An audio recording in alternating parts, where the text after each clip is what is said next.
So in the studio tonight, we've got a 4TB Lexar NM790 SSD. Now this is a 4TB Gen 4 SSD that is single-sided, and that's quite unusual because a lot of 4TB drives are double-sided. Now on a desktop PC, this doesn't matter, so you can get the double-sided and have that high-performance SSD. But when you're using a laptop, a lot of laptops have very shallow sockets, meaning you have to have single-sided drives, which very often used to limit you to 2TB. We've now got a couple of choices in the single-sided 4TB area. We've already reviewed the P3 Plus 4TB.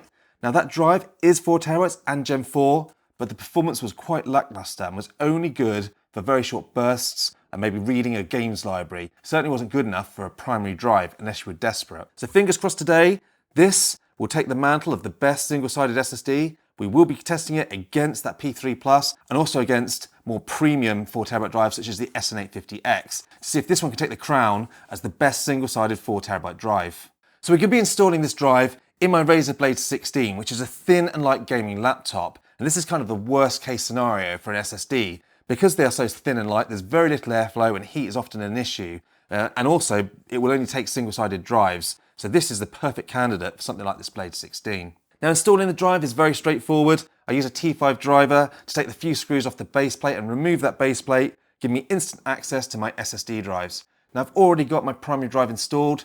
This is going to be in the secondary slot for testing, which is perfect. It means there's no OS on there. We've got the pure drive to do full testing on for the rest of this review, just like we've done with the SN850X and the P3 Plus that we're going to compare it against. So firstly, we ran Crystal Disk Mark on all of these drives in the same Blade 16.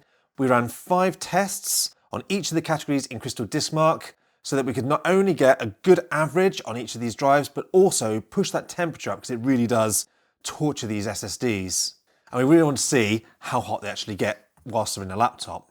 And some great news for this Lexar. Despite being a reasonably priced drive, it came in with some excellent performance. Not far behind the SN850X or the 990 Pro. The read speed on this drive was nearly 7,000 and the write speed was 6,400, which is absolutely excellent for a value drive and way ahead of the crucial P3 Plus. With regards to the temperatures, it hit a peak of 70 degrees C, which is pretty toasty, and right up there with the SN850X, which is also a hot drive. But these Gen 4 drives do run pretty warm, so you will need to make sure you have a heatsink on this one, especially in a laptop. But the good news is we found no throttling at all, even when we really push this drive to its limits. So now for some real-world testing on these drives, and we copied some large folders from the C drive to the D drives. We used 2 test copy folders. The first one was a 22GB file, which consisted of pictures, files, and videos.